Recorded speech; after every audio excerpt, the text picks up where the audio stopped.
Vamos dar início ao nosso momento de celebração ao Senhor, lá no Salmo 59.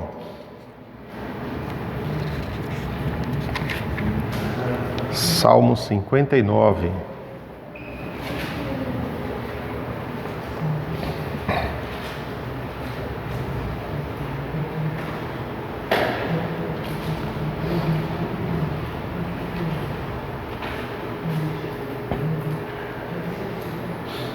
Amém? Nós vamos ler a partir do verso 14.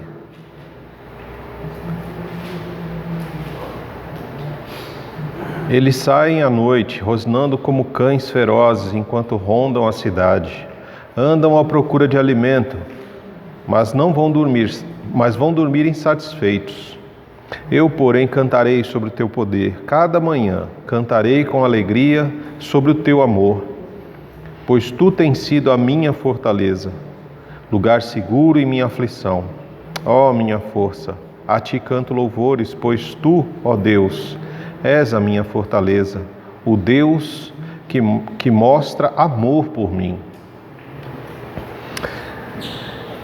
Esse é um salmo que vai nos dizer sobre a busca incessante que acontece na calada da noite, né? Um salmo de Davi, na ocasião em que ele enviou soldados para vingar a casa de Davi a fim de matá-los, né? Quando Saul mandou soldados na casa de Davi para matar ele. Quando nós observamos aqui, nós vemos que na calada da noite, né? A noite é o lugar da escuridão, da morte, da perseguição. A noite é o lugar onde as dores doem mais, aonde as enfermidades atacam com mais intensidade, né? Se você está com uma dor, quando chega a noite parece que ela fica pior, né? Porque a noite ela é o prelúdio da morte, muitas vezes. É escuridão, trevas. E nesse salmo, Davi diz que na noite, né?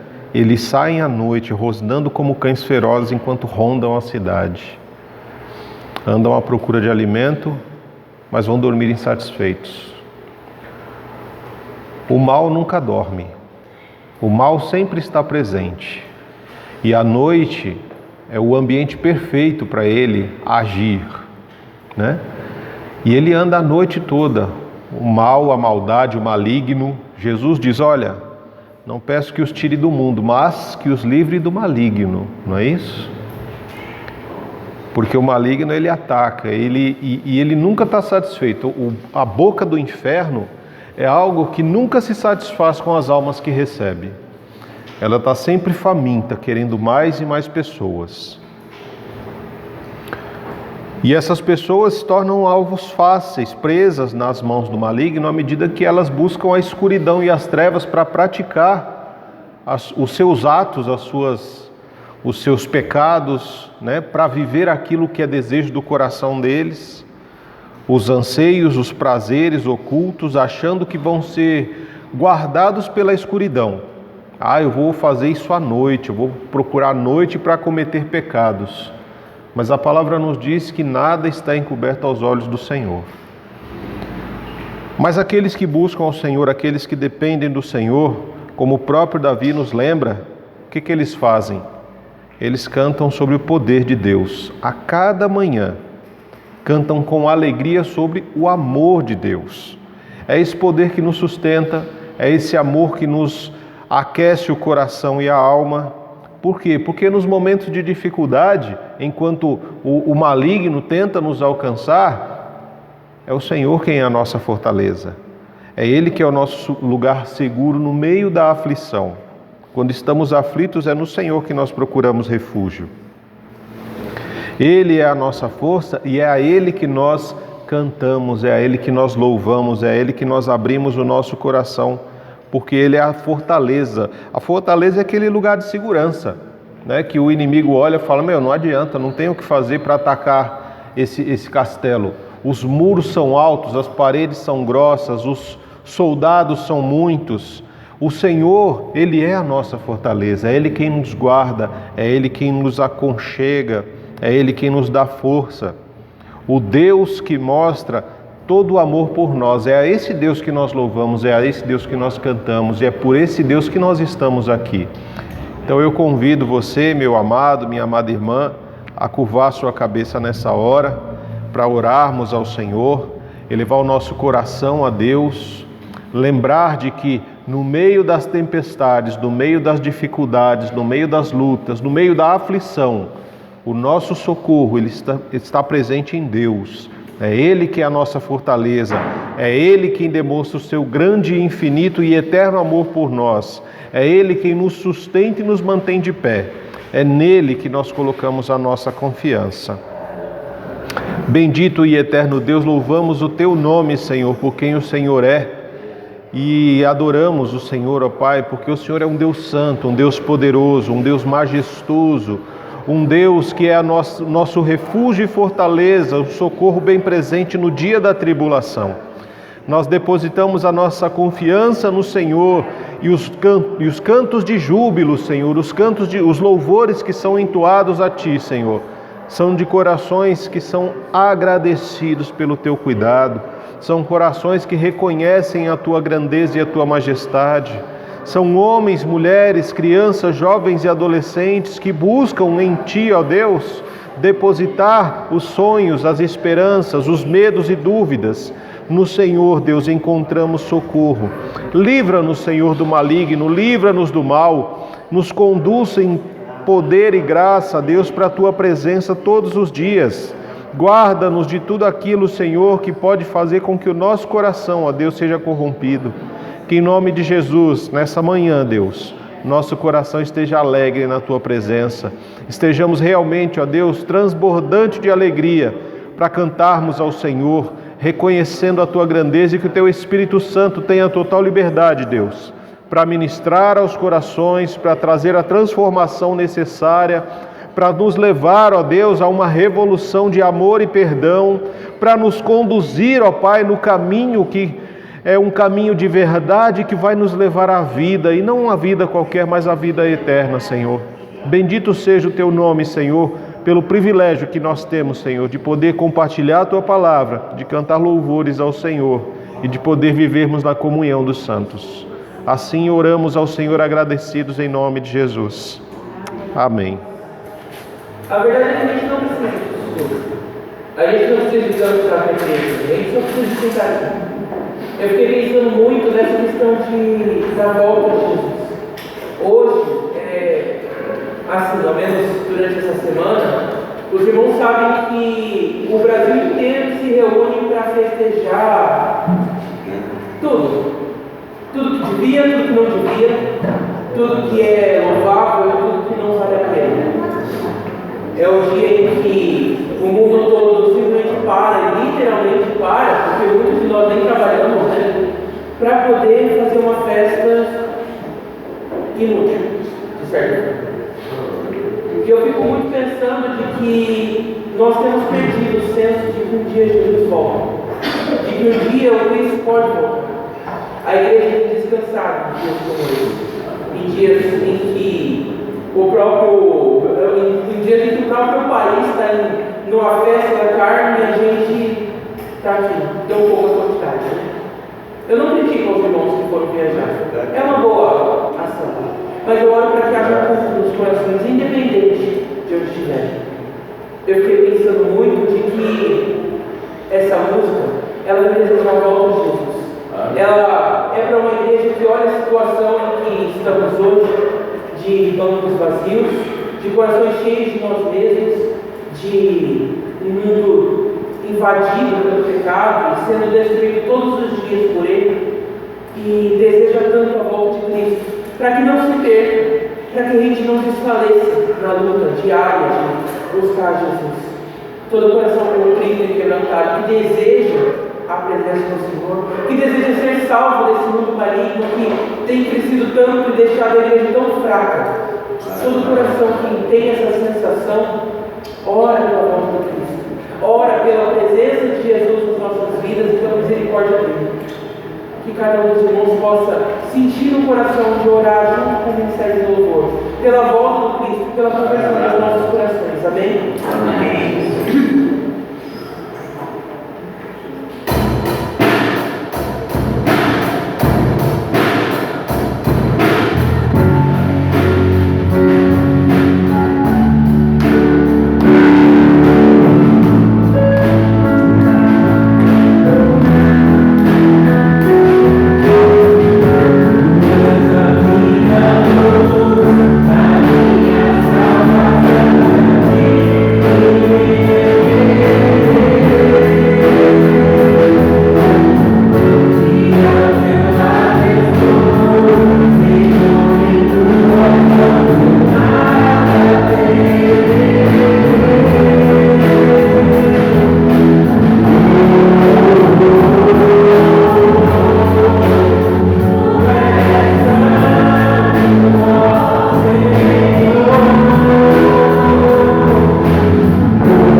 2 Coríntios, capítulo 9.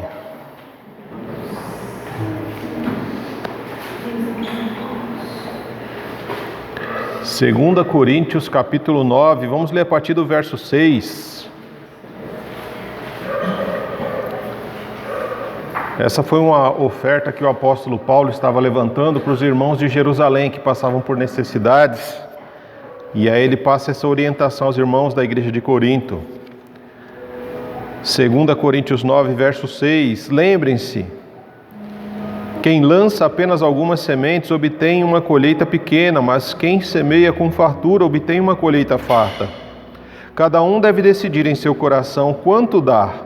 Não contribuam com relutância ou por obrigação, pois Deus ama quem dá com alegria. Deus é capaz de lhes conceder todo tipo de bênçãos, para que em todo tempo vocês tenham tudo o que precisam e muito mais ainda para repartir com os outros. Como dizem as Escrituras, compartilha generosamente com os necessitados, seus atos de justiça serão lembrados para sempre, pois é Deus quem supre a semente para o que semeia e depois o pão para o seu alimento. Da mesma forma, Ele proverá e multiplicará a sua semente e produzirá por meio de vocês, muitos frutos de justiça. Em tudo vocês serão enriquecidos a fim de que possam ser sempre generosos. E quando levarmos sua oferta para aqueles que precisam dela, eles darão graças a Deus. Logo, duas coisas boas resultarão desse ministério de auxílio. As necessidades do povo santo serão supridas, e eles expressarão com alegria sua gratidão a Deus. Como resultado do serviço de vocês, eles darão glória a Deus, pois sua generosidade com eles e com todos os que creem mostrará que vocês são obedientes às boas novas de Cristo. E eles orarão por vocês com profundo afeto, por causa da graça transbordante de Deus, que Deus concedeu a vocês. Graças a Deus por essa dádiva tão maravilhosa, que nem as palavras conseguem expressar. Um texto simples, mas que é profundo, que é verdadeiro e que reflete o Deus a quem nós servimos. Aquele que planta pouco, aquele que tem pouca fé, ele vai receber o quê? Pouca colheita. Quando nos lançamos nas mãos do Senhor, o Senhor Ele nos abençoa. Por quê? Porque Ele nos abençoa para que aquilo que nós venhamos a receber seja compartilhado, repartido, como o apóstolo falou aqui, com os outros. O final do verso 8. Aquilo que nós recebemos para repartir com os outros. Que forma que nós vamos fazer isso? De forma generosa. Da forma como Deus que nós servimos. Se nós servimos a um Deus generoso, a tendência é que nós venhamos a nos parecer com o Deus a quem nós servimos. Se Deus é generoso, nós precisamos ser generosos. E qual é o resultado da nossa generosidade? Qual é o resultado de plantarmos, de abençoarmos a vida de outras pessoas com aquilo que o Senhor abençoa para nós? Paulo fala para nós que tem pelo menos dois resultados. Lá no verso 12, no finalzinho, primeiro, as necessidades do povo serão supridas. E segundo, eles expressarão com alegria e gratidão a Deus. Eles vão expressar alegria e gratidão diante de Deus. Então, à medida que nós somos generosos e abençoamos o reino para que as pessoas possam receber aquilo de que tem falta, essas pessoas são abençoadas e elas expressam alegria e gratidão a Deus. E a oração dessas pessoas a Deus é uma oração de gratidão pela vida daqueles que abençoaram a vida delas. Poxa, aquela igreja, aquelas pessoas, eles tinham e não guardaram só para eles, mas eles ofertaram para quê? Para que as pessoas também pudessem ter, para que a bênção e a generosidade de Deus alcançassem também a elas. E a oração dessas pessoas é agradecer a Deus pela vida daqueles que ofertaram, pela vida daqueles que dizimaram, pela vida daqueles que se deixaram ser generosos como Deus é generoso. Então você tem a oportunidade nessa manhã de expressar o Deus a quem você serve a partir da generosidade das suas ofertas, para que essas ofertas possam suprir a necessidade de quem precisa, a fim de que essas pessoas tenham um coração grato e expressem a isso como uma oração a Deus, agradecendo a Deus por ter as suas necessidades supridas e agradecer pela sua vida, que foi um instrumento nas mãos do Senhor para que isso acontecesse. Eu quero orar com vocês pelas ofertas, pelo Deus que é generoso e para que a generosidade dele alcance os nossos corações. Ah, Senhor, bendito é o teu nome, Pai. Nós te agradecemos porque o Senhor é um Deus que ama, um Deus que não retém, mas que compartilha, que doa, que derrama com generosidade em nossas vidas. E nos ensina a fazer isso, Senhor. O problema é que o nosso coração muitas vezes ele se endurece, o nosso coração muitas vezes entra em dúvidas, em medos, que não tem fundamentos, porque o Senhor é a nossa segurança, o Senhor é a nossa fortaleza, o Senhor é o nosso socorro nos dias de aflição. Nos ensina, Senhor, em nome de Jesus, a agirmos com generosidade, com bondade, com gratidão diante do Senhor, por meio das nossas ofertas, para podermos abençoar aqueles que precisam. Em nome de Jesus, Senhor, tira toda a avareza do nosso coração, para que nós possamos compartilhar, repartir com os outros aquilo que o Senhor tem abençoado em nossas vidas. E em nome de Jesus, Senhor, que as pessoas que vão ser abençoadas pelas ofertas do Teu povo, elas possam expressar gratidão, alegria e agradecer ao Senhor, Deus, por o que o Senhor tem feito em nós e a partir de nós, Pai. Bendito seja o Teu nome por esse privilégio que nós temos de agir com generosidade, refletindo o Deus que nós servimos. Nós oramos ao Senhor assim em nome de Jesus. Amém. Você que trouxe o seu dízimo, a sua oferta, você pode trazer e depositar aqui no gasofilácio, enquanto os irmãos vão nos conduzir em mais um louvor. Amém?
as crianças e os pré-adolescentes.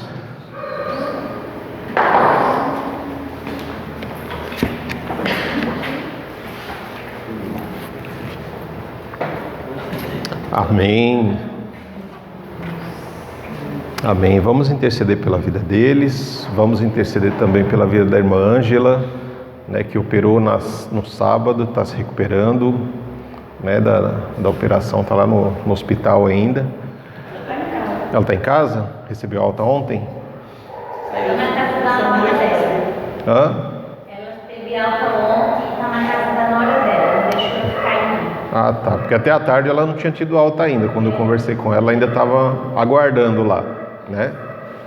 Mas amém, que ela teve alta. Então que ela possa estar nesse período de recuperação, que a gente possa interceder pela vida dela, tá bom? Orar pelo Marcos, que hoje não está muito bem. Hoje ele nem veio para cá, né? Não passou muito bem de ontem para hoje. Então que a gente possa estar intercedendo pela vida dele. Recuperação da Cláudia também. A Andréia. A sobrinha Mariana está na UTI, sobrinha da Andréia está na UTI. A Mariana interceder também pela vida dela, para que o Senhor possa agir poderosamente, né? Dinalda. Filho da minha sobrinha que também está internada. Pelo Pedro Henrique, sobrinho da... Minha sobrinha. Sobrinho, filho da sua sobrinha. É o filho da sua sobrinha. Isso, o filho da sobrinha da Dinalda. O Pedro Henrique está internado também, né? Então que Deus possa ter misericórdia, possa estar agindo poderosamente na vida dessas pessoas, pela Leila, né, que a gente sempre intercede por ela, pelo Damião, né, nesse período que ele está aí de recuperação, que o Senhor também possa tratar na vida dele. Tem várias pessoas, né, irmãos, que nós precisamos estar intercedendo. Então motivo de oração não nos falta. Alguém quer falar das reuniões de oração nos lares? Quem gostaria de falar alguma coisa? Tem orado? Não tem orado? Se tem orado, eu gostaria que alguém falasse alguma coisa. Alguém que não falou ainda, que vocês dois falaram semana passada, né? Alguém quer falar? Aí, a irmã está vindo. Amém. Testemunho é bom para fortalecer a fé da igreja, irmãos. E quando a gente fica tímido, lembra que eu falei a semana passada? Não é sobre você, não é sobre a sua timidez, não é sobre a sua vergonha, é sobre Deus.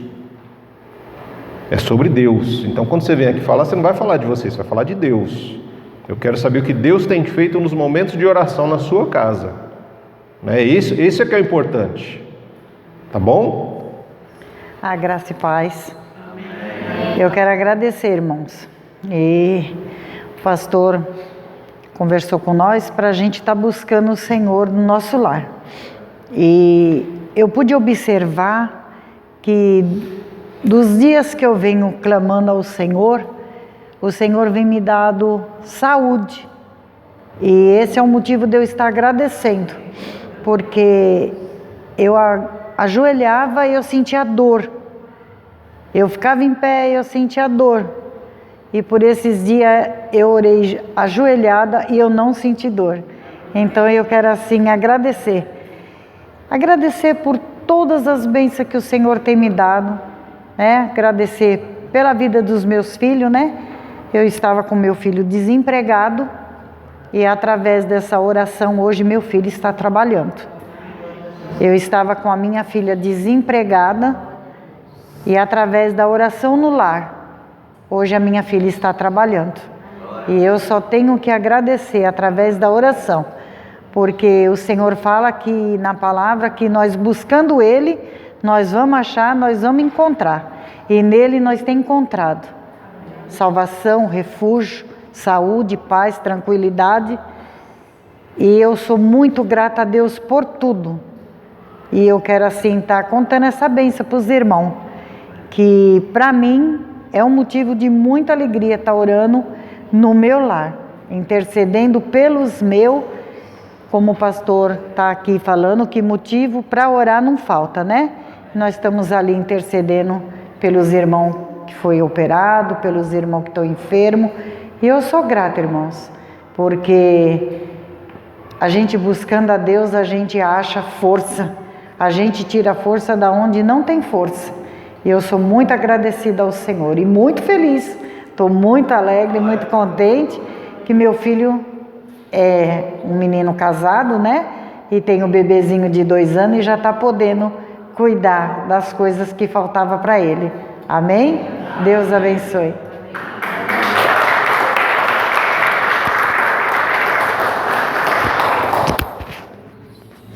Amém.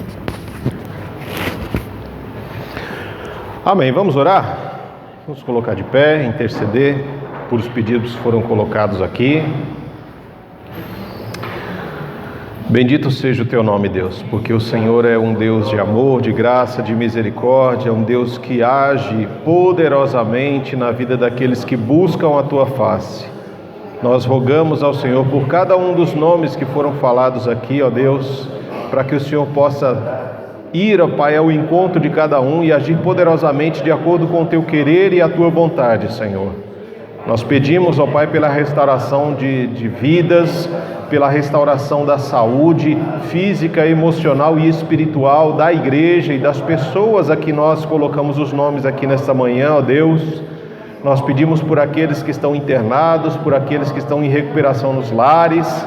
Nós rogamos ao Senhor, ó Pai, em favor, ó Pai, das crianças, pré-adolescentes que estão aqui, Deus, para que o Senhor use o professor nessa manhã como instrumento poderoso nas tuas mãos, ó Pai, para ministrar a tua palavra com poder, com autoridade, e que em nome de Jesus, nós que permaneceremos aqui, ó Deus, e vamos compartilhar também a tua palavra, que o teu Espírito Santo possa falar conosco, possa ministrar as nossas vidas de forma poderosa, possa fazer em nós, Senhor, a revolução de amor e perdão que o Senhor, ó Pai, tem como propósito da vida de cada um, ó Pai. Assim é como nós oramos, no nome santo e poderoso de Jesus Cristo.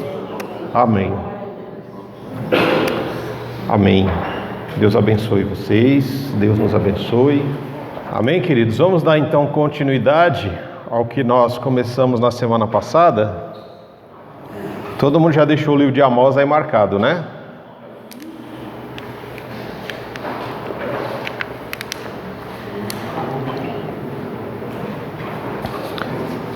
Semana passada nós conversamos a respeito do livro de Amós, um fazendeiro, pastor de ovelhas, colhedor de figos, que vivia em Judá, e Deus o chama, tirando de Judá e levando para o reino do norte, em Israel, para ministrar a sua mensagem, para levar uma mensagem de julgamento, para levar uma mensagem de disciplina para aquele povo. E nós vimos no texto que as tempestades da vida, elas acontecem nos momentos mais inesperados.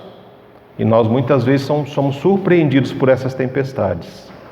Mas independente da tempestade que aconteça na nossa vida, Deus é soberano.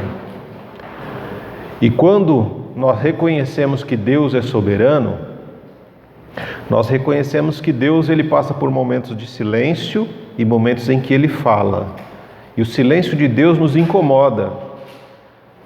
Mas à medida que nós vivemos uma vida desregrada, uma vida de erros, de falhas e de pecados, nós sentimos que quando Deus fala é melhor que ele permanecesse calado, né? Pelo menos para nós. E quando Deus fala, rompendo o silêncio, ele rompe o silêncio para agir, porque o falar de Deus é uma ação de Deus de acordo com o seu caráter, que é um caráter santo. E à medida que ele fala, foi a pergunta que nós deixamos para a reflexão da semana, né? Qual é o efeito da voz do Senhor na nossa vida? Quando Deus fala, o que acontece conosco? Nós ignoramos, nós somos estremecidos, nós mudamos, nós refletimos sobre a voz de Deus, nós reconhecemos a voz de Deus. Será que Deus ainda fala conosco, né? Foram coisas que nós conversamos na semana passada. E à medida que Ele foi falando conosco, nós vimos que nós ainda falamos do funil. Lembra do funil? Todo o Antigo Testamento havia uma promessa de que viria o Messias. E quando o Messias veio, abriu-se a oportunidade de uma vida diferente. E aí a gente está vivendo um funil novamente, até a volta de Jesus.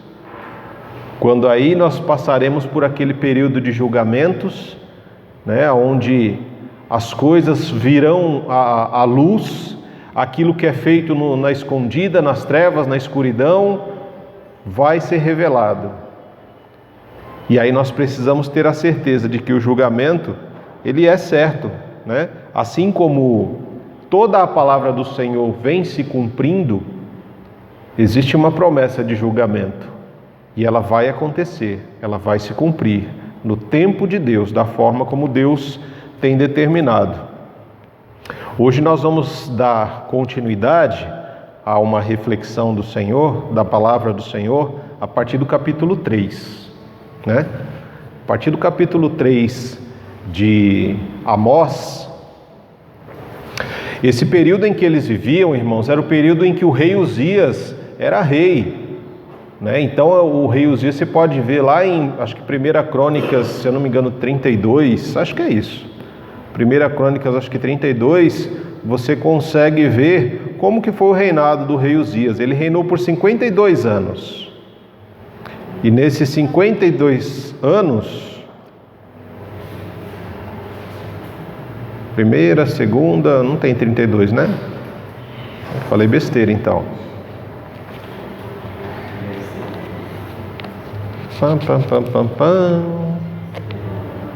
Acho que é segunda, né? Por ali. Depois a gente encontra o rei Uzias aí em algum momento. Mas esse é o momento que o rei Uzias ele estava reinando. Esse período aqui em que Amós estava ministrando era o período em que o rei Uzias era rei em Israel. Período de 52 anos, perfeito, ótimo, maravilhoso, né? Até o rei Uzias resolver tomar as suas próprias decisões e viver sem o conselho de Deus. Quando a gente vai aqui para o capítulo 3 de Amós, o Senhor ele já havia dito todas essas questões que nós discutimos na semana passada para esse povo. E aí, quando nós lemos o Amós 3 e 4, capítulo 3 e 4, nós vemos que como é diferente, né? O tipo de Deus que nós ouvimos hoje em dia do Deus que nos é revelado aqui no livro. Porque nós pensamos num Deus sempre de amor, um Deus bondoso, um Deus que só perdoa, um Deus que sempre tem misericórdia, um Deus que, né? Que algumas pessoas dizem, mas esse Deus é muito mole, né? Esse Deus de hoje em dia é muito mole pelo que a gente ouve. Porque quando você vai nos púlpitos, só se fala desse Deus bonzinho.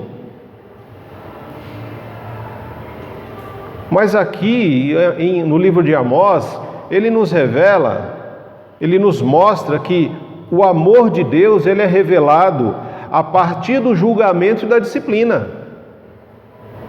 Que é uma coisa que a gente sempre vem falando, né? Que pais precisam aprender com Deus a serem pais. Por quê? Os pais de hoje em dia falam, não, mas tadinho, tadinha, a gente não disciplina porque, poxa, vai frustrar a criança, vai fazer isso com a criança vai crescer traumatizada e não sei o quê. E aí se dá toda a liberdade para a criança, sem discipliná-la, sem orientá-la corretamente, e aí a gente cria monstros. Pessoas pequenininhas precisam ser disciplinadas, para que não se tornem adultos rebeldes. E Deus ensina para a gente aqui. Quando eu leio o capítulo 3, Amós, se você pegar do capítulo 3 até o 6 mais ou menos, ele vai revelar para nós um Deus que ama, mas que pelo fato de amar, ele não abre mão da sua justiça, ele não abre mão de ser justo. E aí hoje, provavelmente a gente vai falar só do capítulo 3 e 4, né? Nesse capítulo 3 e 4, a primeira coisa que nós vemos é que o amor de Deus ele é revelado no julgamento e na disciplina. Por que no julgamento e na disciplina? Porque se você olhar em Hebreus, no capítulo 12, versos 5 e 6, nós temos registrado ali que a disciplina de Deus é para filho, é para quem Ele ama. Aquele que não é filho, não precisa ser disciplinado, porque ele não faz parte da família de Deus. Então, se não faz parte da família de Deus, como filho, filha de Deus, então faz parte de outro tipo de família. Uma família de rebelião, uma família de rebeldia, de revolta, uma família onde o respeito não existe, onde a submissão não existe, onde o amor não está presente. Mas na família de Deus, no povo de Deus, naqueles que buscam ao Senhor, a palavra é muito clara: Deus disciplina quem Ele ama. Por quê? Porque é filho, porque é filha. E isso também está registrado lá em Provérbios, no capítulo 3, verso 11 e 12. Então a disciplina de Deus, como alguns dizem, o castigo de Deus, ele não é para a morte, é para a vida. Disciplina não é para a morte, é para a vida. E aí, quando nós observamos a palavra, nós vemos o quê? Existe a vingança de Deus, que acontece para as nações pagãs, e existe a disciplina de Deus, que acontece para os seus filhos. E à medida que Deus disciplina, Deus não pega leve na disciplina. A medida do pecado é a medida da disciplina. E Deus, Ele fala o que para nós? Olha o verso 2. De todas as famílias da terra eu só escolhi vocês. Por isso devo castigá-los ou discipliná-los por todos os seus pecados. O que eu aprendo quando eu ouço isso aqui? Eu aprendo que a quem muito foi dado, muito é exigido. Por que a quem muito foi dado, muito é exigido? Porque aqueles a quem Deus escolheu, o povo de Israel foi escolhido por Deus naquele momento, Deus deu a eles o quê? Deus os escolheu, diante de todos os povos da terra, Deus escolheu a eles. E quando Deus escolheu, Deus deu uma lei para eles, a Torá. Ele deu a forma como eles deveriam viver.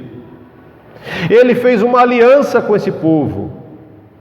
Ele livrou esse povo, ele protegeu esse povo, ele fez promessas a esse povo de que viria o Messias. Então Deus deu muito a este povo e esperava muito deste povo. Mas infelizmente esse povo achou que aquilo tudo era só para eles e que não era para ser compartilhado. Infelizmente nos dias atuais a igreja também muitas vezes acha que tudo que Deus abençoa é só para nós como igreja. Não é para a gente abençoar outras pessoas, que as boas novas elas são só para nós que somos a igreja de Deus e já recebemos. Não, irmão. A igreja existe para os de fora, não é para os de dentro. Nós como igreja, só faz sentido nós sermos igreja aqui se nós existirmos para levar essas boas novas àqueles que estão perdidos e que ainda não tiveram um encontro com Jesus. Então a quem muito foi dado, muito é exigido. Você já parou para pensar numa coisa? Deus ele não exige nada de quem não serve a Ele. Quem não serve a Deus faz o que quer. Mas Deus exige tudo daqueles que o buscam, daqueles que querem intimidade com Ele. E é outra coisa que a gente precisa aprender. Porque às vezes a gente se revolta quando fala, poxa, mas fulano não faz, não busca a Deus, não teme a Deus e tal, e as coisas acontecem na vida dele. É um fator totalmente à parte, irmãos. É uma vida diferente da vida que Deus tem para você. Deus disciplina a quem Ele ama. Quem não serve a Deus, Deus não vai disciplinar. Você não vai disciplinar o filho do seu vizinho, da sua vizinha, vai? O filho é seu? Não é. Você vai lá, fala assim, menino, menina, você vai ficar de castigo. O filho não é seu, não é dele. Da mesma forma, às vezes nós estamos olhando a grama do vizinho e achamos que ela é mais verde. Só que a gente se esquece que a grama do vizinho é artificial. Ela sempre vai parecer mais verde, mas ela não tem vida. E nós precisamos compreender que o que Deus tem dado a você. Se Deus tem te abençoado muito, Ele espera muito de você. A quem muito é dado, muito é exigido. Então você tem que observar a sua vida. Como Deus tem disciplinado os seus passos? Deus está disciplinando a você, agradeça a Ele, porque é sinal de que você é filho, você é filha. Se você tem feito coisas erradas, se você tem feito coisas nas trevas, na escuridão, você tem praticado pecados em lugares que as pessoas não veem, né? E você não está sendo disciplinado por isso, fica preocupado. É bom você se preocupar, porque pecado não faz parte da vida de quem é filho de Deus. O pecado é um acidente na caminhada dos filhos de Deus. Poxa, pequei. Na hora tem aquele sentimento de tristeza por entristecer o coração do Pai. E na hora a gente volta e pede perdão ao Senhor. Mas aqueles que estão se afastando dos caminhos de Deus, eles pecam, sentem um remorso, não é nem tristeza, sentem um remorso. Mas fala, vou continuar. Amanhã eu faço de novo. E aí complica a vida. Então, quando eu olho essa passagem, esse verso 2, ele me revela isso. A quem muito é dado, muito será cobrado. A esse povo foi dado aliança e foi dado promessas. Assim como Deus também fez uma nova aliança com a igreja, no sangue de Jesus, e nos deu promessas de que Jesus vai voltar para buscar a igreja. E é a partir disso que nos foi dado, e dessas promessas, que começa a desenrolar um processo, né? E aí quando a gente observa o texto aqui, tanto o capítulo 3 quanto o 4, é como se estivéssemos em um tribunal. Deus, ele é o juiz e também é o acusador de quem? De Israel. Por que Deus acusa Israel? Primeiro, por quebrar a aliança, e segundo, por não obedecer pelas promessas, não aguardar as promessas de Deus e não viver de acordo com essas promessas. São dois fatores. Quando nós olhamos o capítulo 3, é como se ele abrisse um processo celestial para acusar Israel de quebrar a aliança. E o capítulo 4 é um outro processo, por causa das promessas. E quem é o juiz? Deus. Quem é que acusa? Deus. E aí eu tenho pena do advogado de defesa, né? Porque se Deus é o juiz e é Deus quem acusa, como é que você vai argumentar contra Deus? Senhor, eu não fiz tal coisa. E aí ele relata, hein? Capítulo 3 e 4 ele vai relatando quais são as acusações, né? E aí uma coisa que eu aprendo aqui, do verso 3 até o verso 6, você que gosta de anotar coisas, né? Verso 3 ao 6 eu aprendo mais uma coisa, que todas as coisas acontecem por um motivo. Tudo o que acontece por um motivo. Existe uma lógica para as coisas acontecerem. E ele vai mostrar para nós essa lógica. Por exemplo, ele diz no verso 4 que o leão ele não vai rugir na floresta antes de encontrar a sua presa. Por que o leão ruge? Quando você está numa floresta, você vê um leão, aí você já fica com medo, não é? E se não tem nada separando você do leão, e ele abre aquele bocão com aqueles dentes para você, o que acontece com você? Tem gente que vai desmaiar, tem gente que vai querer correr, acha que vai correr mais do que o leão, né? Tem gente que começa a chorar e clamar pelo nome de Jesus. Porque existe uma lógica. Por que o leão vai rugir? Ele vai rugir para causar medo, desespero no coração da presa. Aí essa presa não vai pensar direito. E o que ela vai fazer? Vou tentar correr. Em 3, 4 passadas o leão, uau, pegou. Existe um motivo para ele rugir. Ele quer causar medo. A ave é pega na armadilha. A ave é pega na armadilha se não houver uma isca. Sabe quando você era criança que você fazia aquelas armadilhas de passarinho? Você tinha que colocar uma isca lá dentro, porque senão o passarinho não vai entrar na armadilha se não tiver uma isca, não é verdade? Quantas iscas o inimigo tem armado na sua vida? E em quantas delas você tem caído? A armadilha, ela não vai armar se não houver algo que a motive a armar, não é? Quando você põe uma ratoeira com queijo, ela não vai simplesmente armar sozinha. Ela só vai armar quando a presa estiver ali. Por quê? Porque à medida que existe uma isca, existe a oportunidade de chegar uma presa. À medida que a presa chega, a armadilha arma, né? E pega a presa. É uma lógica nos acontecimentos. Quando a trombeta soa o alarme, o povo não fica assustado? Vocês lembram lá em Mariana, em Minas, quando a trombeta soou porque a barragem tinha rompido? Houve desespero no meio do povo. Mas o desespero não fez com que esse povo fosse salvo. Mas existia um objetivo da sirene ser tocada. Infelizmente a sirene tocou tarde demais. E as pessoas não puderam se refugiar, não puderam fugir da consequência que vinha sobre elas.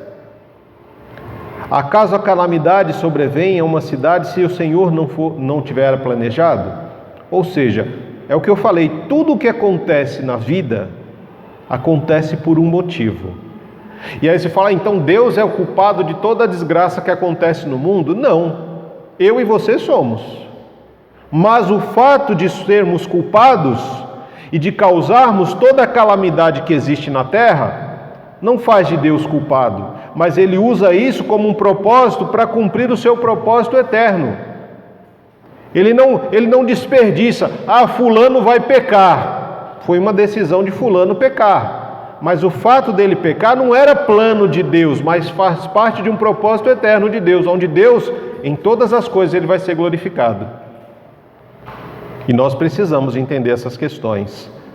E aí eu volto no verso 3, porque esse verso 3 ele fala muito a nós, principalmente, para a gente entender que as coisas não acontecem por acaso, mas tem um motivo, tem uma lógica.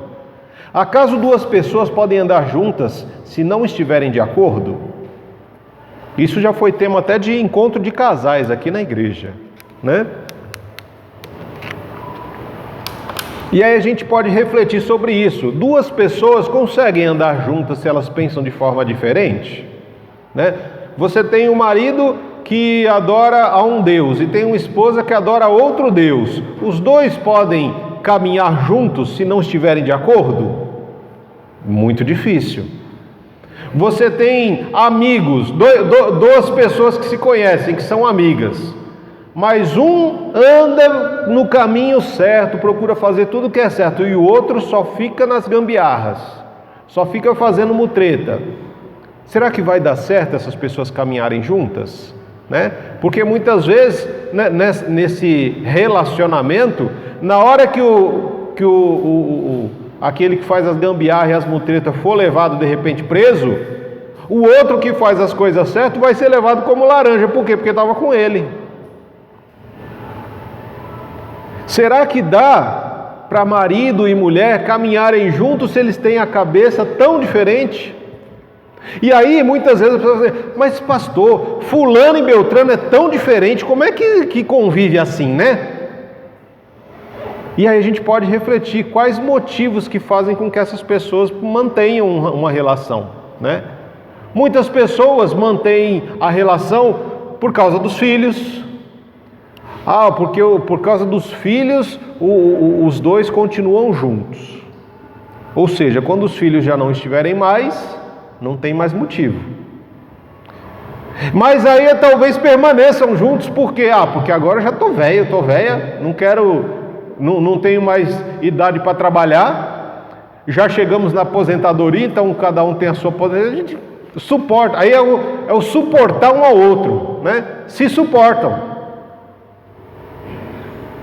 E aí você tem muitas vezes marido e esposa sentados no mesmo sofá assistindo a mesma televisão, mas são dois mundos diferentes, porque não construíram relação entre eles, não tem laços que os mantêm juntos, não tem diálogo, não tem coisas em comum, não tem sonhos.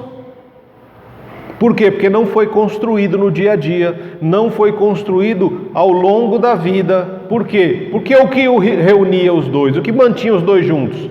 Talvez dinheiro, talvez a questão dos filhos, e N fatores, né?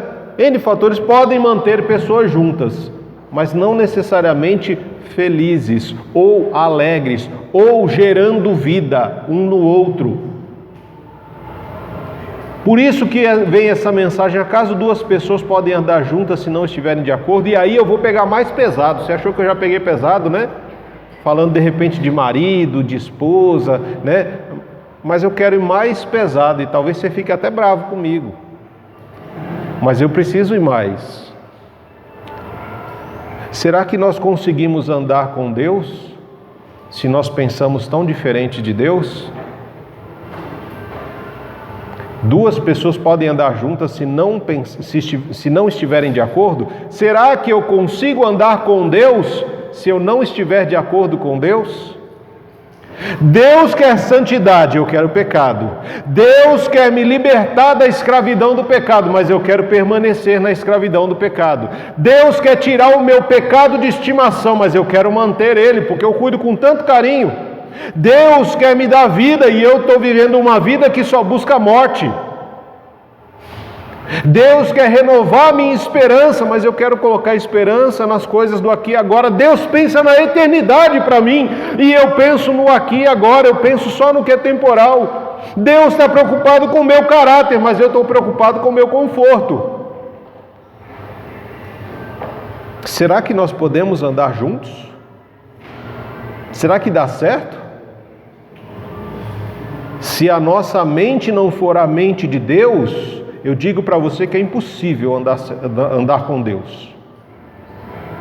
Se nós somos carnais, é impossível nós compreendermos as coisas do Espírito. Ou carnais ou naturais, como o texto usa lá em Coríntios, né? Quando Paulo fala, olha, dentro da igreja tem gente que é natural, ou seja, que ainda não teve um encontro com Jesus. E tem uma parte da igreja que é carnal. Por quê? Porque teve um encontro, Jesus o encontrou, mas ele renegou Jesus.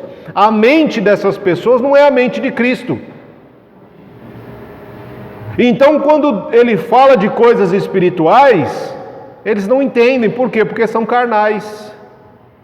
Jesus, quando confronta os líderes judeus, lá em João, no capítulo 8, ele fala para eles, olha, não tem espaço no coração de vocês para a minha mensagem. Por quê? Porque eu falo de coisas do céu e vocês pensam em coisas da terra. Se vocês crescem em mim, vocês creriam naquilo que eu tenho falado a vocês, mas vocês não creem porque o pai de vocês é o diabo.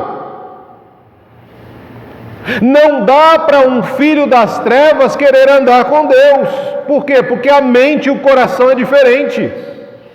Os propósitos são diferentes. O caminho é diferente, as decisões são diferentes.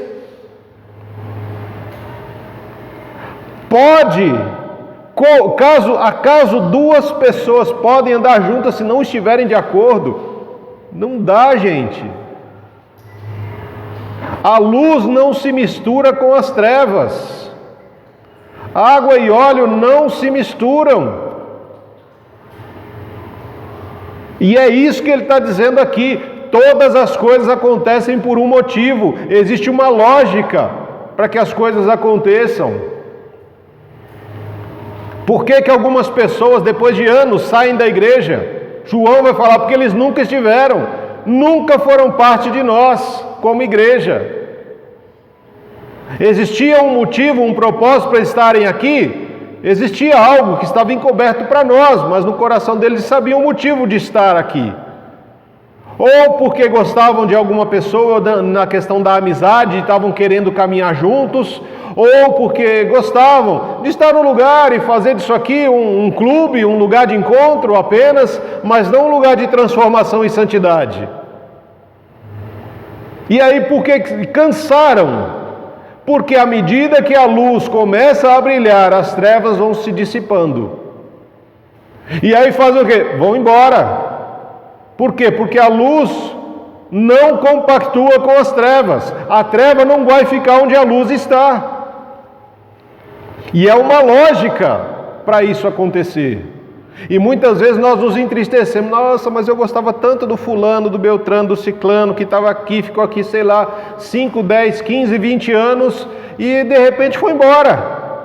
Foi pular carnaval. É porque nunca esteve aqui, irmão. O coração da pessoa nunca esteve aqui. A vida dele nunca foi entregue a Jesus realmente. É aquela pessoa que em um determinado momento da vida fala assim: eu não vou beber mais, eu não vou fumar mais, isso vem de mim. Por quê? Porque eu posso decidir. E aí a pessoa passa às vezes 5, 10 anos sem beber e sem fumar, até que algo acontece que mexe com a estrutura da sua vida. E o que a pessoa faz? Ela volta. Por quê? Porque nunca saiu dela aquele desejo. Ela nunca preencheu aquele desejo que ela tinha com um propósito maior que é Jesus. Mas ela guardou. Sabe o que eu falei de pecado de estimação? Então, é mais ou menos isso. Fica lá incubado, guardadinho. Ó, esse desejo de fumar, de beber, ou de pornografia, ou do que você quiser. Fica incubado ali, quietinho. E fica guardado. Até o momento em que você é tirado do sério. E ao invés da pessoa pensar assim: eu vou orar, não, eu vou voltar a fumar, eu vou voltar a beber. Por quê? Porque Deus não teve parte na vida dessa pessoa. Ela suspendeu o uso de determinadas questões, né? Assim como um drogado, né? Infelizmente dentro das igrejas a gente tem pessoas também que fazem esse tipo tem esse tipo de atitude, né? Tem duas linhas, né? Não sei se pode chamar de profissão uma delas, mas só para a gente poder entender, em que o outro, né? Que a pessoa é chamada de usuário, né? Na informática, você chama todas as pessoas que utilizam a tecnologia de usuários. Ah, fulano é usuário, fulano é usuário. Quantos usuários nós temos? E no mundo das drogas, né, os traficantes também tratam as pessoas que usam as drogas como usuários. Infelizmente, dentro das igrejas também tem muito usuário.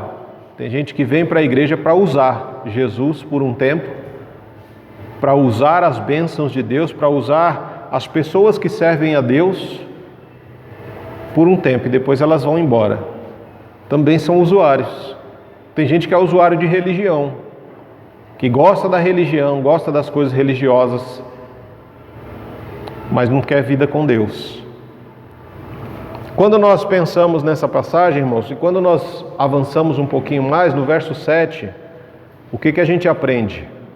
Deus sempre nos dá oportunidade antes da disciplina. Deus sempre nos dá uma oportunidade antes da disciplina. O verso 7 diz o quê? Certamente o Senhor soberano não fará coisa alguma antes de revelar seu plano a seus servos e profetas. Deus não é aquele Deus que simplesmente acordou de mau humor e ele vai lá e fala: hoje eu vou sentar juízo em todo mundo. Não. Não é assim. Esse capítulo 3 e 4, ele me revela um Deus que é um justo juiz, mas que ao mesmo tempo é um Deus amoroso, um Pai amoroso. Quando a gente observa essa passagem aqui do verso 7, nós vemos um Pai amoroso. Um Pai que ama seus filhos, ele está sempre orientando, instruindo, corrigindo. Para quê? Para que o filho não cometa o erro que conduza ele ao pecado, para que depois ele não precisa ser disciplinado. Então tudo que nós vemos na palavra, que vem como disciplina, como juízo e tal, não acontece do dia para a noite. Isso é construído um dia de cada vez. Quando você desliga, quando você está com o ventilador ligado, e ele está lá, numa rotação muito acelerada, quando você desliga, ele para na hora? Não. Ele continua, mas ele vai reduzindo até ele parar. Assim também é com Deus. E também é conosco. Porque Deus, ele vai avisando. Ele vai dando oportunidades. Desde o Éden, irmãos. Desde o Éden. Ele falou, olha, tem tudo. Você pode comer o que você quiser, mas essa árvore não. Aí o ser humano foi lá e comeu, fez o erro. Aí Deus vem e fala assim, fulano, cadê você? Cadê você, Adão? Não, eu estou aqui, Senhor, estou atrás da moita. Mas o que você está fazendo aí? Ah, Senhor, eu vi os seus passos, fiquei com medo e com vergonha porque eu estava nu. Então você fez o que eu falei para você não fazer? Então, Senhor, foi a mulher que o Senhor me deu, então a culpa é sua e dela. Mulher, o que você foi fazer? Não, Senhor, a culpa não foi minha não, a culpa foi da serpente. Cada pergunta de Deus é uma oportunidade de arrependimento. Cada oportunidade que Deus nos dá é uma oportunidade para não sermos disciplinados por causa de erros e pecados que cometemos. É a oportunidade de a gente chegar e confessar, Senhor, olha, eu errei, eu fiz o que não devia, eu falhei, eu pequei. Mas não, nós usamos a oportunidade como uma oportunidade de acrescentar mais juízo, mais castigo sobre nós. À medida que nós culpamos outros pelas nossas responsabilidades, à medida que escondemos de Deus aquilo que já está revelado diante dos olhos dele, e à medida que nós vamos inventando coisas e mentindo para tentar fugir do juízo e da disciplina de Deus. Outra coisa que a gente vai aprender, a partir do verso 10, é que a desobediência nos torna exemplos para os outros. Meu povo se esqueceu como fazer o que é certo, diz o Senhor. A partir do verso 8. O leão rugiu, quem não temerá? O Senhor soberano falou, quem não profetizará? Anunciem aos líderes da Filistia e aos poderosos do Egito. Reúnam-se nas colinas ao redor de Samaria e sejam testemunhas do caos e opressão em Israel. Lembra que eu falei que era um tribunal? Deus é o juiz e o próprio Deus é o acusador. Quem são as testemunhas? Os outros povos que nos veem como exemplos. Olha, eu amo esse povo, mas o fato de amar não quer dizer que eu vou compactuar com o pecado deles. E aí o Senhor, por isso que ele falou lá no verso 3, por isso eu devo castigar todos pelos seus pecados. O fato de você fazer parte de uma igreja, você dizer que ama a Deus, não quer dizer que você pode pecar, irmão. Não quer dizer que você pode viver uma vida fazendo o que você acha que é certo, o que você acha que é certo, não o que é certo. Existe a palavra, existe um Espírito Santo que habita em nós, e nós podemos consultá-lo 24 horas por dia. Não é desculpa, mas eu não sabia. Deus já avisou, verso 7. Deus sempre avisa antes, e nós sempre temos uma escolha. O problema é o que repousa aí no verso 10. O meu povo esqueceu de como fazer o que é certo. Você já parou para pensar que muitas vezes à medida que a gente vai se envolvendo com as coisas do mundo, a gente vai se esquecendo do que é certo e do que é errado. A gente confunde. E chega um momento que está tanta gente falando que o que é errado é certo, que a gente assume para nós que aquilo que sempre foi errado, porque todo mundo está falando que é certo, agora é certo. E aí, quando eu pego todo o restante do verso 11 do capítulo 3 e todo o capítulo 4, eu também aprendo uma outra lição muito importante. A religião é diferente de uma vida com Deus. Ser uma pessoa religiosa não quer dizer que eu tenha uma vida com Deus, que eu tenha intimidade com Deus. Você já parou para pensar, irmãos, que nós vivemos num mundo em que a palavra do Senhor, ela sempre nos diz, olha, vocês vivem num mundo que jaz no maligno. No mundo vocês vão ter aflições, vão sofrer perseguições, vão passar por lutas, mas tenham bom ânimo. Por quê? Porque Cristo venceu o mundo. Mas à medida que nós vivemos aqui, nós somos chamados para ser sal e luz nessa terra. O problema é quando a gente se envolve demais com as trevas e permite que as trevas tomem mais espaço no nosso coração do que a luz. O problema é que quando nós somos chamados para ser sal no mundo e a gente deixa de ser sal e perde o sabor. Uma luz que não serve para iluminar não presta para nada. Você tem uma lâmpada apagada na sua casa, o que você faz com ela? Joga no lixo, não presta para nada. Você tem um sal na sua casa que não faz diferença nenhuma. Você põe na comida e ele não dá sabor de nada. Nem salga, nem tira sal, não faz nada. Para que serve isso? Para nada. Quando nós observamos isso aqui, irmãos, nós vemos, por exemplo, por que a gente se esquece de fazer o que é certo? Você já parou para pensar por que a gente se esquece de fazer o que é certo? Olha o que o verso 10 vai dizer para nós, né? Ele fala que a gente se esqueceu de fazer o que é certo. E aí ele diz, olha, as suas fortalezas estão cheias de bens, obtidos por meio de roubo ou de violência. Por isso, diz o Senhor soberano, um inimigo se aproxima, e ele os cercará e acabará com as suas defesas, e depois saqueará suas fortalezas. O que ele está dizendo para nós? Por que a gente se esquece de fazer o que é certo? Porque a gente começa a correr atrás do vento.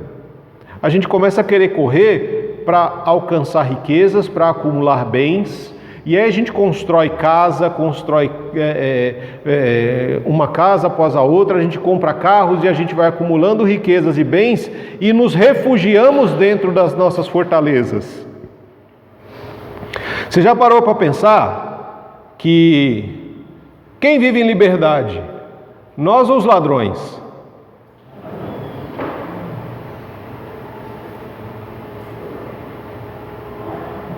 Nós vivemos presos dentro das nossas casas, atrás de muros, de portões altos, de grades, de cercas, de cerca elétrica, de cachorro que a gente põe para matar ladrão quando pular o muro, né? E aí a gente fecha a porta com a fechadura, põe trinco, põe tranca, põe um monte de coisas.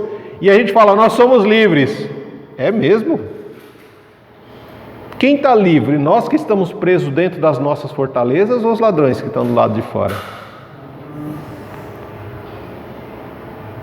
E aí nós nos esquecemos de fazer o bem porque nós achamos que a nossa fortaleza vale mais do que a vida do ladrão. Nós achamos que as boas novas do reino de salvação é só para a gente, para o ladrão não. E aí a gente se esconde dentro da nossa fortaleza. A gente acha que as boas novas, de que as coisas boas são só para nós. E aí a gente se esconde dentro do carro com o vidro fechado, por quê? Porque na rua tem gente pedindo dinheiro para usar drogas ou dinheiro para comprar comida, né? E a gente, quando a pessoa chega, a gente levanta o vidro, finge que não está vendo para não dar nem atenção.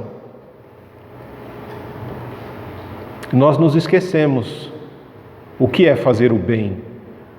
Por quê? Porque o mundo fala que a gente tem que andar com os vidros fechados, se quem tiver dinheiro, né, o carro de repente for até blindado, né? É importante isso. Você não pode. E aí você vê pessoas dentro do metrô vendendo tudo que é tipo de coisa, né? Metrô, trem e tal. E aí o que acontece? O que a pessoa fala no interfone do metrô? Para você não comprar o que está sendo vendido ali, porque você vai estar alimentando o comércio ilegal. Ué, eu não posso comprar, mas você deixa ele vir vender aqui dentro? Você já parou para pensar nessa lógica burra?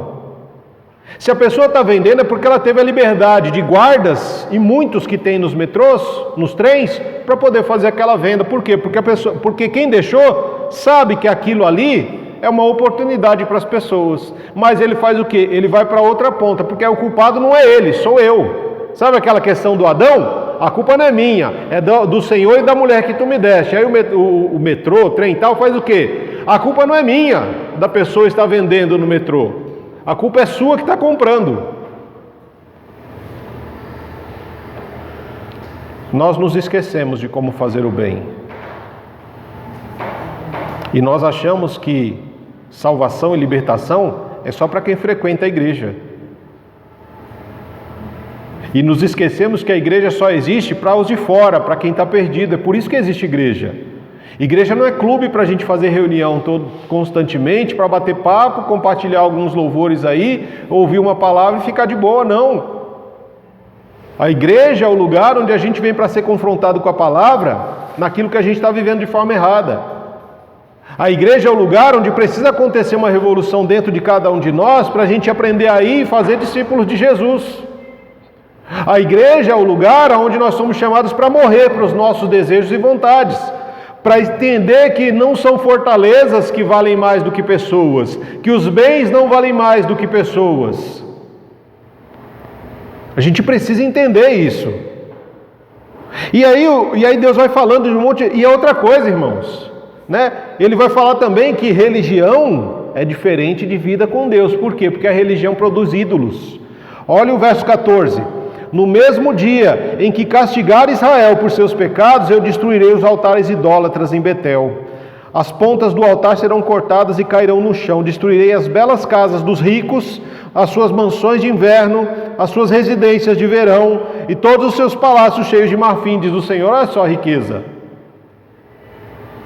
O Mamon, o Deus Mamon, que tem um altar. E por que ele fala de Betel? E lá no verso 4 do capítulo 4, ele vai falar de Betel e de Gilgal. Por quê? Se você olhar lá em 1 Samuel 7,16, Samuel usava esses lugares como altares ao Senhor. E agora eles eram altares de ídolos pagãos. Você é um altar para Deus. Quem tem sido honrado no altar que é o seu coração, a sua mente, a sua vida?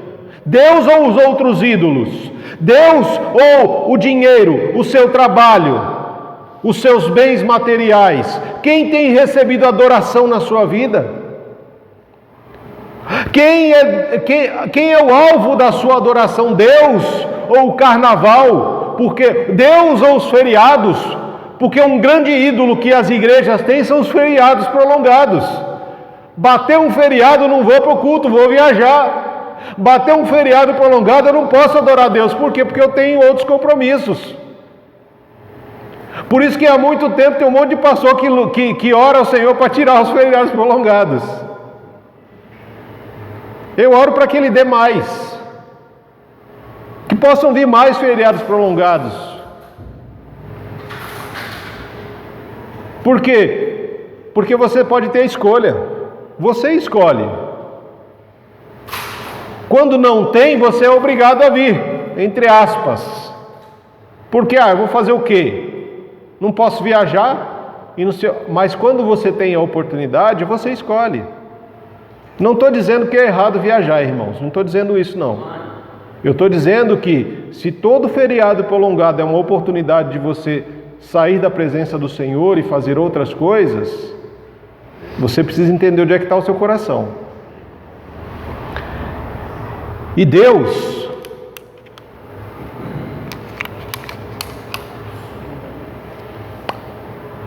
no capítulo 4,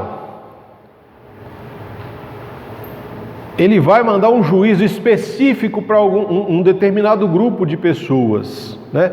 Ouçam, vacas gordas que vivem em Samaria, mulheres que oprimem os pobres, esmagam os necessitados e pedem aos maridos, tragam-nos mais bebida.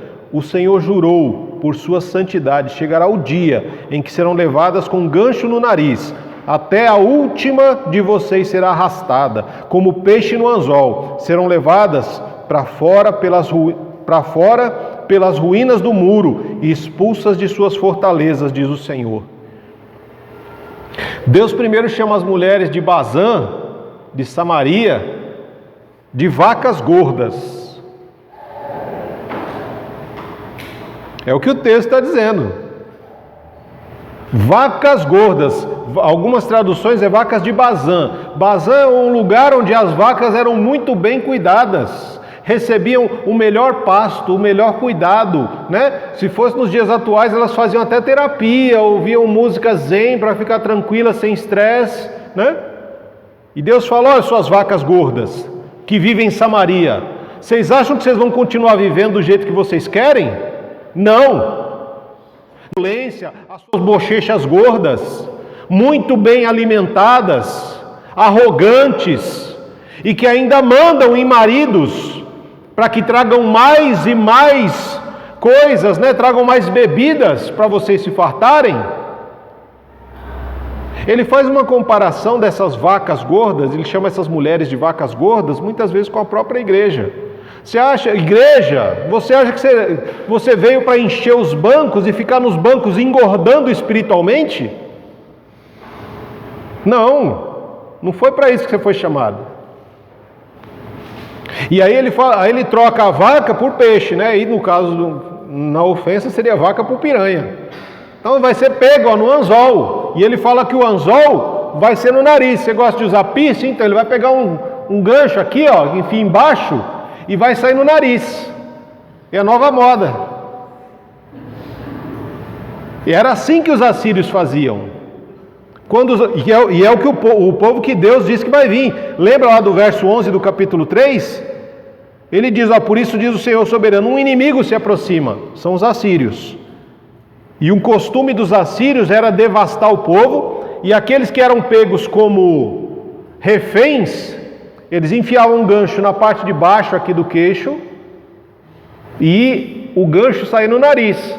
E ele vinha com uma corda que amarrava na outra pessoa, e aí ele trazia como um cardume de peixe. Era assim que eles levavam os seus escravos. Era assim que ele está dizendo que essas mulheres chamadas de vacas gordas, que viviam bem na opulência, no luxo, iriam ser levadas.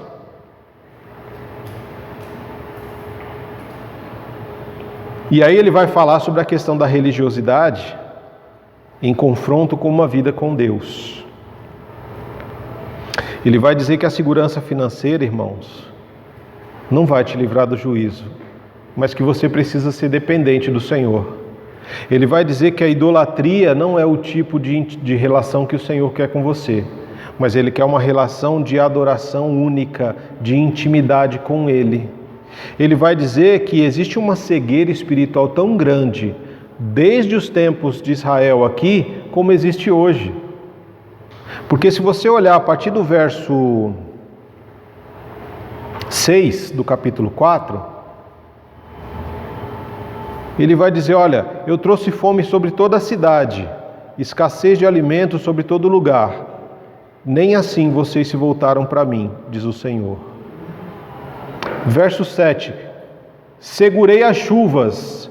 E aí o que acontece quando segura a chuva? As plantações que precisavam delas não receberam.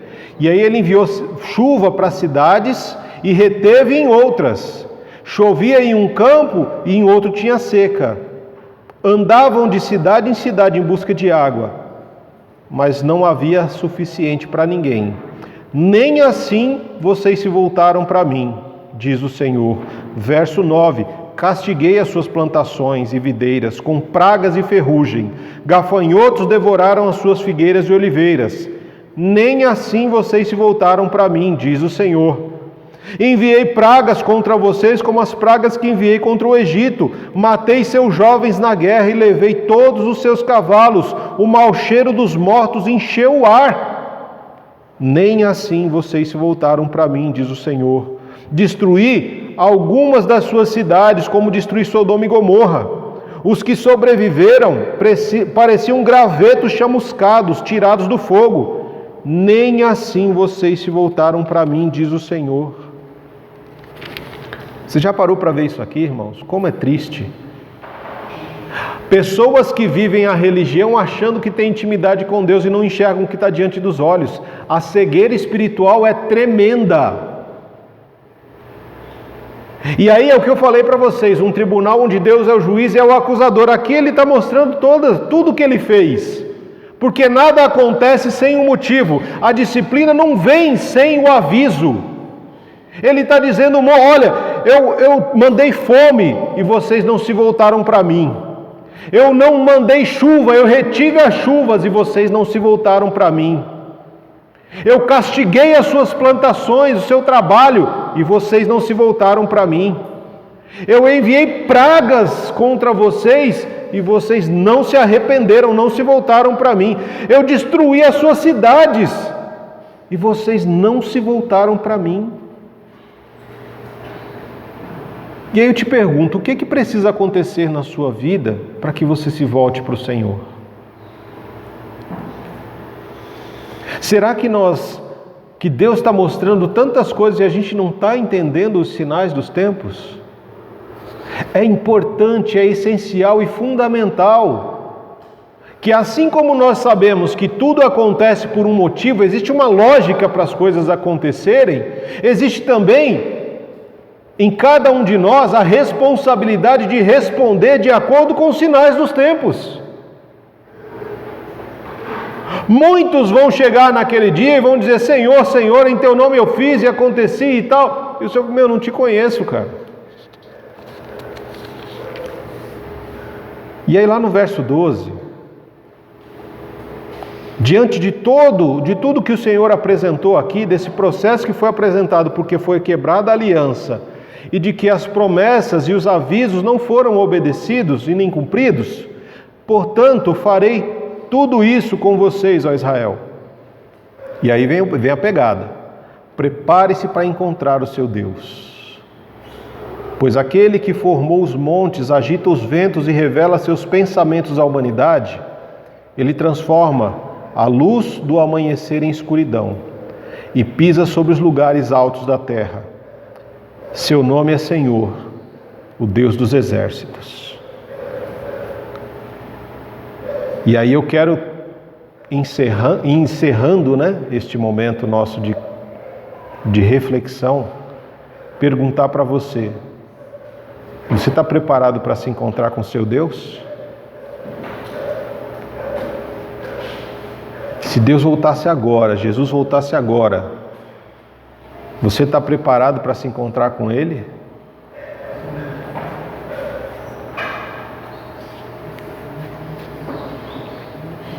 Lembre-se de que Ele é juiz e Ele também é o acusador.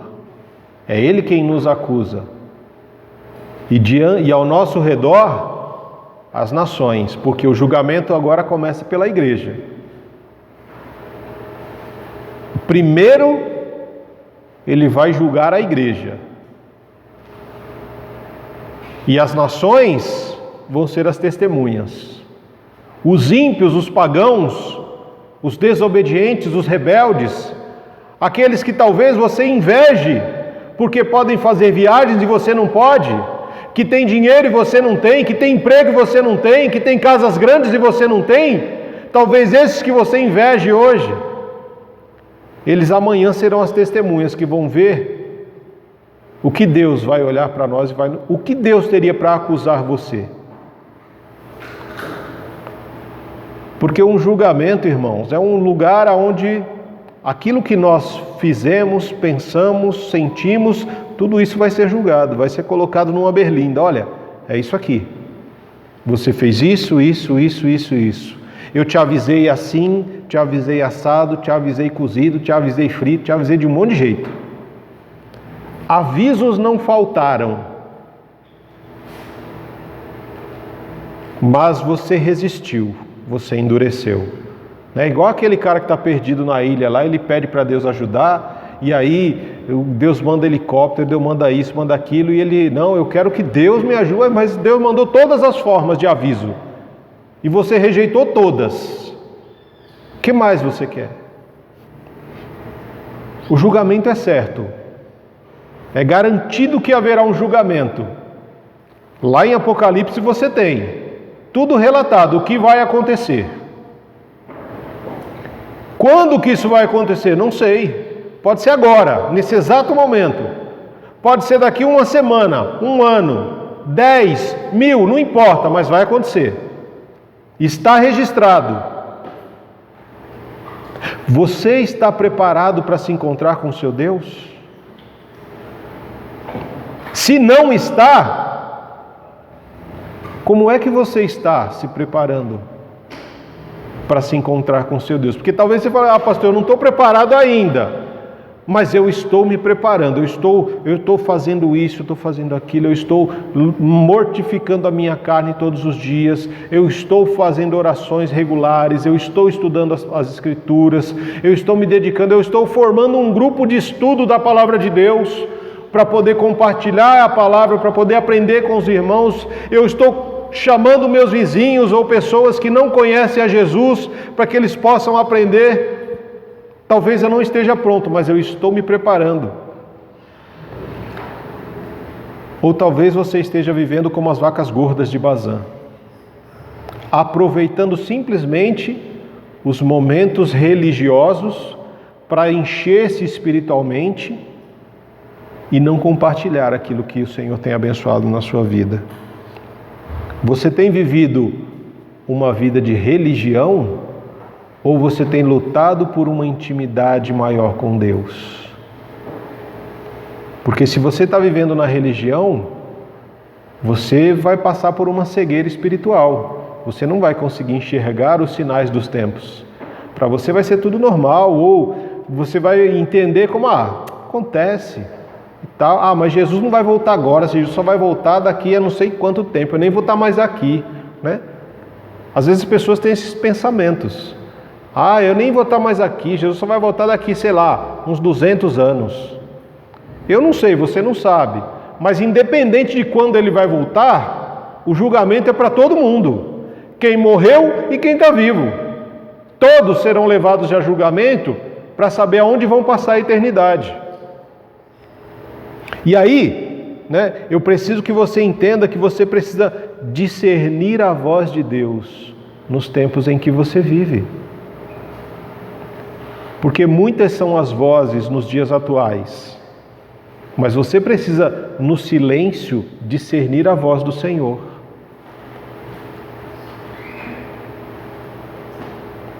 E para encerrar, e agora é verdade, para encerrar, tem um ditado que todo mundo fala, que as pessoas falam assim, todos os caminhos levam a Deus. E é verdade. Eu estive refletindo na palavra e é verdade. Todos os caminhos levam a Deus.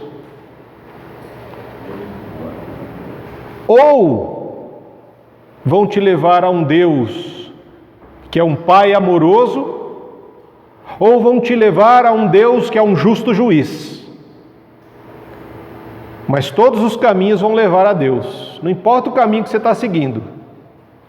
Todos eles vão te levar a Deus. Se você seguir a Jesus, que é o único e verdadeiro caminho que leva a Deus, como um Pai amoroso, você vai reconhecer o Deus Todo-Poderoso.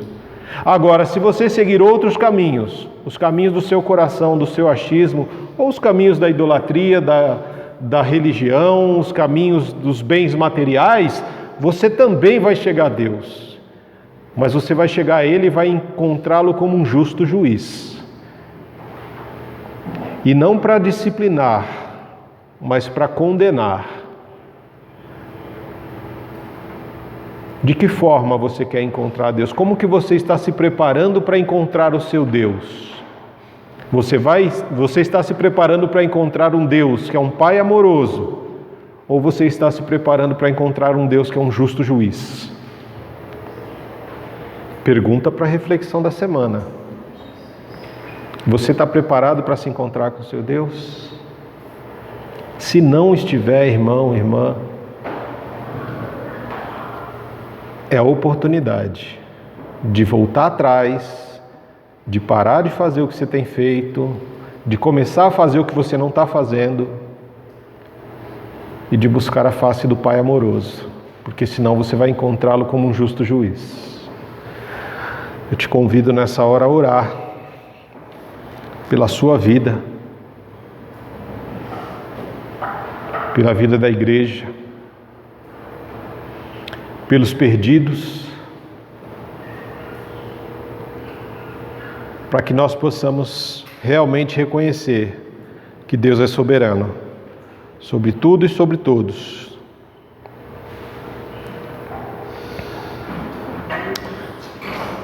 Senhor nosso Deus e Pai, bendito é o Teu nome, Deus, porque nós reconhecemos a Tua soberania, a Tua grandeza.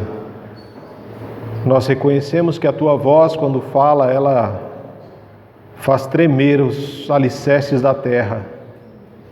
E ela precisa fazer com que nós também venhamos a tremer e temer ao Senhor. Porque o Senhor é um Deus santo e a Tua santidade não é negociável. O Senhor é um justo juiz que vem para disciplinar o seu povo enquanto é tempo, mas um povo que permanece na rebeldia, que permanece na idolatria, que permanece vivendo apenas uma vida religiosa, é um povo que não vai ser disciplinado, mas que vai ser condenado. O Senhor disciplina aqueles que são filhos, aqueles que têm um coração voltado para o Senhor, aqueles que lutam constantemente, incessantemente contra o pecado que habita em nós, que lutam contra o sistema maligno, Deus, que nos envolve, que luta contra o seu próprio ego e a sua carnalidade, ó Pai, mortificando a todos os dias. Estes são os seus filhos, esses são aqueles que reconhecem que o que Jesus fez naquela cruz é o suficiente para permanecermos a eternidade ao lado do Senhor. E que acolhem esse sacrifício como a única e suficiente oportunidade de serem salvos. São pessoas que estão se preparando, Senhor, como a noiva se prepara para o retorno do noivo. Essa igreja se prepara para a volta do Senhor. A igreja do Senhor está se preparando, Pai. Anseia pelo Senhor, pela sua volta. A igreja precisa se preparar, ó Deus, enquanto o mundo festeja a carnalidade, enquanto o mundo se esbanja em prazeres, em vícios, em orgias, a tua igreja te busca na comunhão dos santos. No refúgio do silêncio, no secreto, no lugar de intimidade, rasgando o seu coração, clamando ao Senhor que cure os olhos e os ouvidos, para que nós não venhamos a desejar aquilo que o outro tem, Senhor. Para que não venhamos a achar que a grama do vizinho é mais verde, mas para que o Senhor nos mostre e nos ensine, ó Pai, que a grama do vizinho é artificial e não tem vida. E que aquilo que o Senhor faz em nós tem raízes, tem vida, que cresce, e todo crescimento requer de nós dedicação, cuidado, compromisso. E nós precisamos desenvolver isso em nossa relação com o Senhor. Te agradecemos, Senhor, pela Tua palavra. Te agradecemos pelo que o Senhor falou conosco nesta manhã. Te agradecemos pelo privilégio que tivemos de celebrar mais uma manhã de louvor e adoração ao Teu nome, Pai. E rogamos ao Ti, ó Deus, que o amor de Deus, que a graça de Cristo Jesus, que a comunhão e as consolações do Espírito Santo possam falar aos nossos corações hoje e no decorrer desta semana, de forma que nós possamos nos voltar para o Senhor com mais dedicação, compromisso e intimidade. Assim nós oramos ao Senhor em nome de Jesus. Amém.